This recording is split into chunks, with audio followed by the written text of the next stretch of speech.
Well, good afternoon, guys. This is Tuesday, just after lunch. I'm so sorry. Y'all may be considering replacing me getting this lesson out. Just some circumstances and things come up over the weekend, and I just didn't take the time, and plus I didn't have the time to record this lesson. But I'm here today, and please forgive me. And we're still meeting at the property on Sunday at 10 o'clock, and we'll continue to do that as an option for those who would like to come. And if those of y'all that would still like to come and haven't been before, you're more than welcome, because everybody that has come sure seems to enjoy it, because it's just wide open and just real laid back, and we just talk about the Lord and what He's done for us. And it's very interesting and very encouraging. But this lesson today is called God Restores, and the one true God promises to restore His creation for His people through faith in His Son. We've talked about encouragement before, and we always want to encourage each other, especially, with what we're going through, different things, and all personally and collectively, and, church-wise, and you go to the state and the world and everything else. But it can really bear you down, can it? I mean, it can. And First Thoughts talks about, life challenges can cause us to lose hope. And if we're not careful, we can begin to believe it all is lost and our best days are behind us. And if that happens, the present does become darker. And we lose sight, of what we can learn, but the Bible teaches that the future should impact how believers live in the present. And this lesson talks about it. You just listen to these scriptures when I read them to you out of Isaiah. But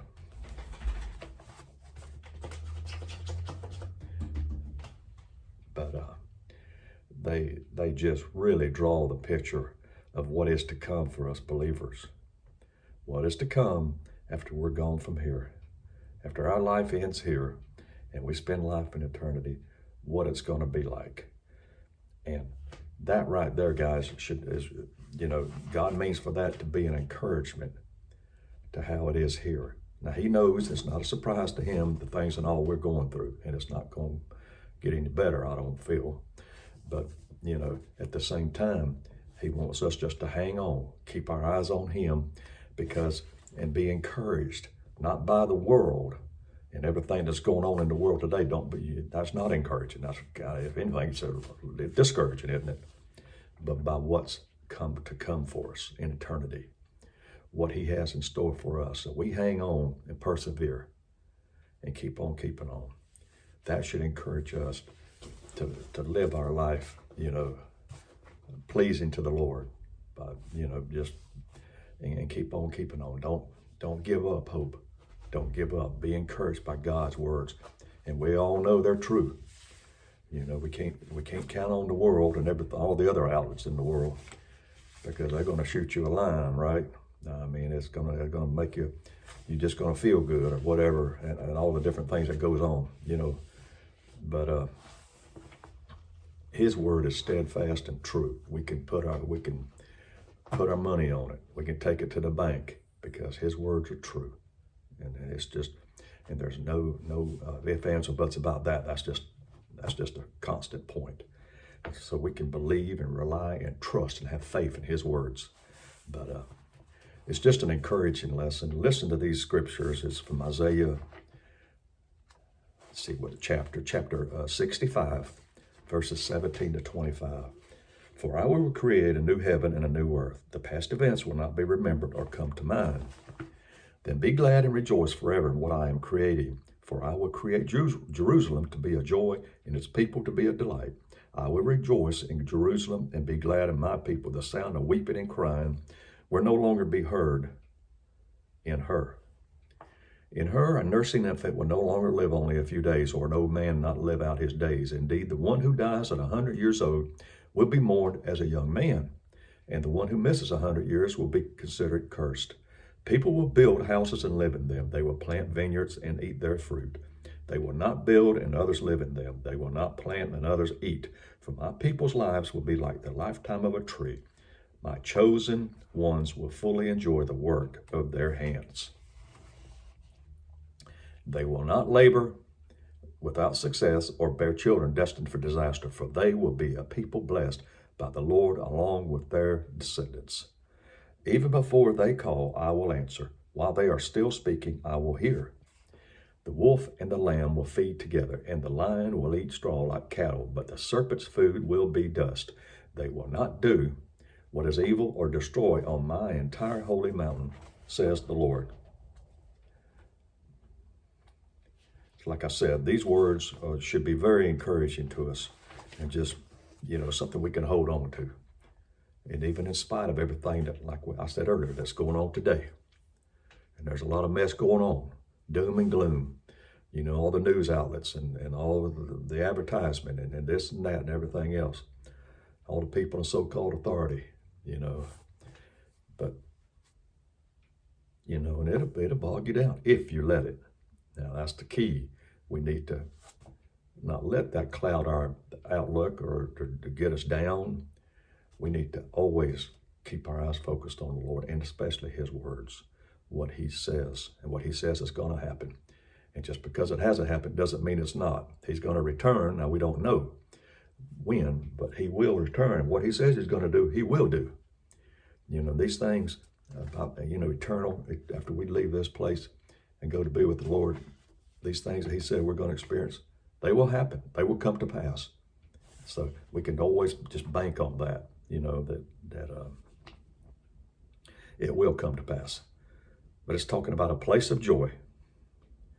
And, of course, the existing fundamental problem with the fundamental problem with the order of creation is sin and its effect. And it's had a massive effect, hasn't it, over the years. And it just didn't start today. It's been back, from early Bible times. Sin, death, and destruction and failure are all parts of the fallen world. But God will create a new heaven and a new earth, which will provide a solution to the ongoing problems of the existing order of things. But I like it. There's so much here that you just, man, this is good. The fact that past events will not be remembered illustrates the main point of the new creation. Everything that caused pain and suffering will be gone. Isn't that something to cling to, grab a hold of? The past events will not be remembered. Everything that caused pain and suffering. And there's a lot of pain and suffering. And a lot of it's not of our own doings, but it's just what we have to go through. But that'll be in the past. It'll be gone. It'll be behind us. And like it says at the end of verses 18 and 19, the sound of weeping and crying will no longer be heard in her. Isn't that? No more weeping, no more crying. Man, that you just think about that and dwell on those thoughts for a minute or two. That has to be very, very encouraging. But it says God's word is beyond a question. And it is. Rejoicing will go on forever, and not just for a day or so, forever. And it's going to be at such a state, the rejoicing and all. It says the people will also cause God to rejoice and be glad in his people. It says God always desires a right relationship with his creation. And his love for the world starts in Genesis, it said, not John 3:16. The removal of grief and restoration of joy pleases God as much or even more so than it does his people. Isn't that? I've never heard that before, but isn't that something? Pleases God as much or even more than it does his people. So he's very happy. He's happy when his people are celebrating, when they do what's right, or we do what's right, he celebrates. And with these blessings and all he bestows on us and just showers us with all of this. And it's just very, very encouraging, I would think. So, and that's what main thing I would want you to get out of this lesson. It says in verses 21 and 22, you build houses and live in them, vineyards. They'll enjoy the work of their hands. They're not going to be working for somebody else. They'll enjoy, it's a place of prosperity, you know. New creation to the lifetime of a tree. But it's just everything here.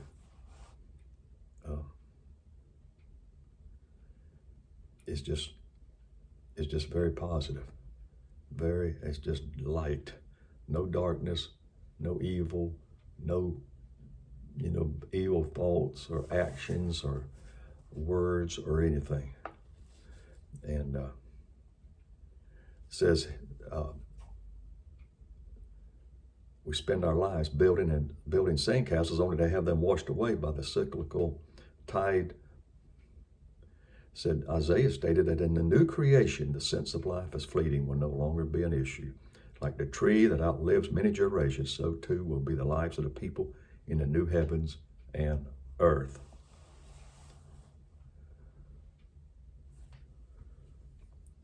It says when God brings about new orders, things will no longer be the norm.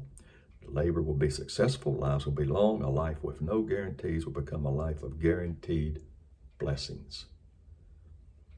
Just chew a lot on all of these things, and it's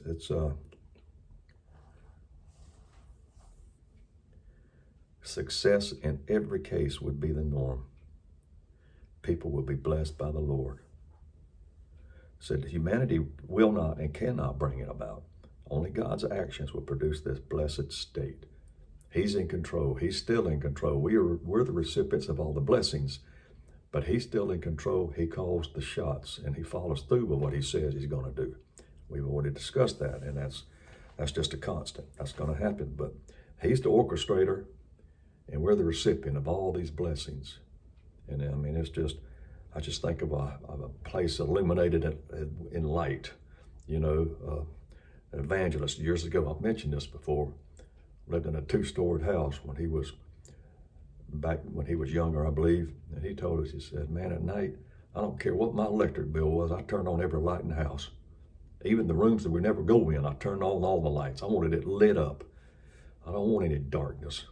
I wanted everything lit up in my home because I wanted it to be bright, like heaven, like I imagine heaven would be.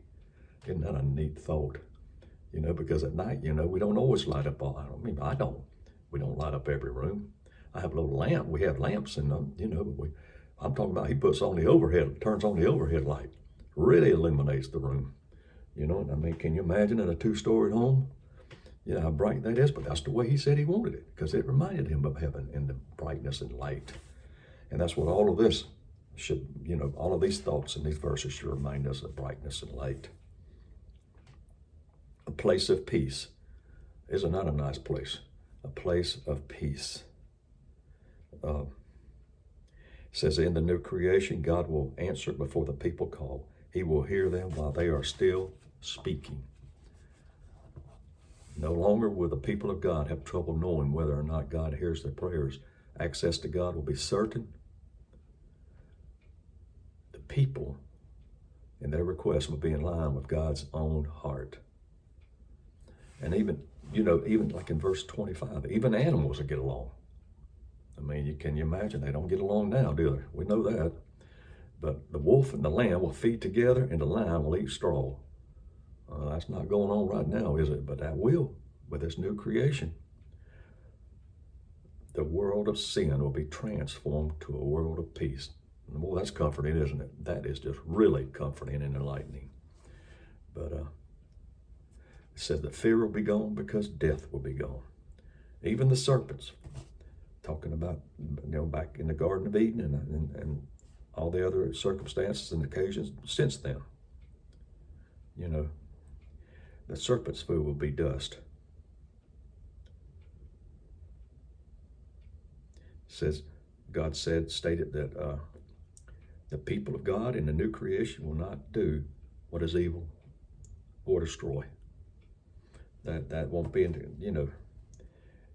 they were made true. They won't wishy-washy like, during those times, back on earth, back in Bible times, and even today. They will remain. This time, they will remain true to God. There would be no desire to waver or anything. They'll just keep their eyes on the Lord for sure. You know, in this new heaven. Never again will a serpent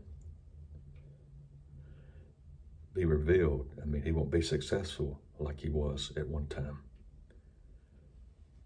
He won't be successful in bringing death to the world. People will continue to live in peace, perfect peace on God's entire holy mountain.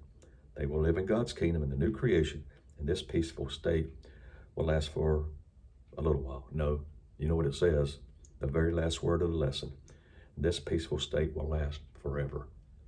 Isn't that comforting? That's great. I mean, just, if you just dwell on this, you know, when you get down and out or discouraged, you just look up, go to Isaiah chapter 65 and look at these verses 17 to 25. And if that doesn't encourage you or lift you up, as you know, I pick myself up. I know it's tough. I mean, I'm not going to sit here and say life is easy, and I know you guys are going through a lot. But I think God, you just hold on to God. And, you know, I just think it's, you know, and all these promises and things to come, they will come to pass. We all know that. I think we can agree on that.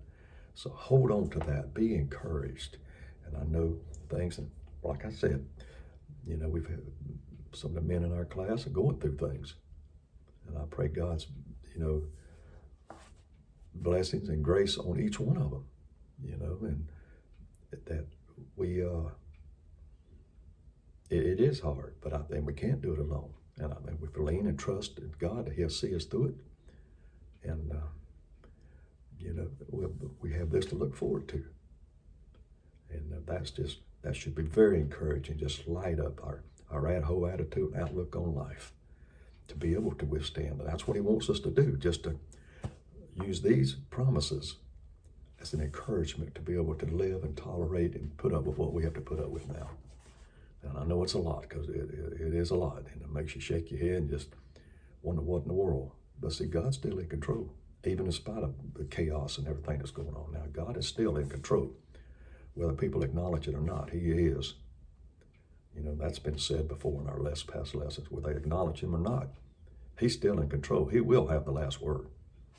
So let's be encouraged by these words in this lesson, because I think it's just positive for us, and I just think it's just great encouragement. Okay, guys, in the way of prayer requests, let's remember our church family and our staff, Derwin and Daniel and Clint and all the others that are trying to keep things afloat. I think they're just doing a great job, and we just pray for their encouragement and strength. And those shut-ins and those going through very difficult times and surgeries and recoveries and lost loved ones in our church, their families and all. It's just a lot, isn't it? This doesn't have anything to do with the virus, but it is still alive and well. This virus is. So let's just remember everybody. Let's remember our class, each man. Let's remember Sammy Williams. And as he goes through recovery, I talked to him. He sounded good. And you might want to give him a shout or send him a card or something. He sounded real positive, said he's getting along. He's not in as much pain, but he's kind of slow going. He has to kind of take it easy, can't be lifting and doing a lot. He says he tires real easy, but he did sound real upbeat, so that was good to hear. And let's continue to pray for each other, our health and all, and strength, and just going through all of this that we've had to go through the last several months, and just be encouraged, and let's be an encouragement to each other and all of our families, our country, our state with these upcoming Senate runoff elections, and that God will just have His will and His way in this situation. And let's have a word of prayer before we close. Lord, thank You for this day, for all Your many blessings. Thank You for this class and each man that's in it. I pray that You'll bless them and their families.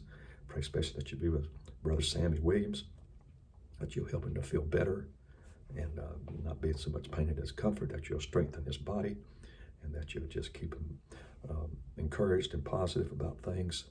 And it was good to talk to him and hear how he sounded. And I pray that You'll just continue to bless he and his family. Be with each other the rest of the guys in the class. And if they're going through situations, I pray that you'll minister to their needs, whatever it may be. And that you'll just encourage them and lift them up and help them to feel better if they're under the weather, and encourage them through this lesson and just through who you are and what you mean to each one of us. Be with our church and our church family and those sick and going through difficult times, all the caregivers, and that you'll just be with our state and our country.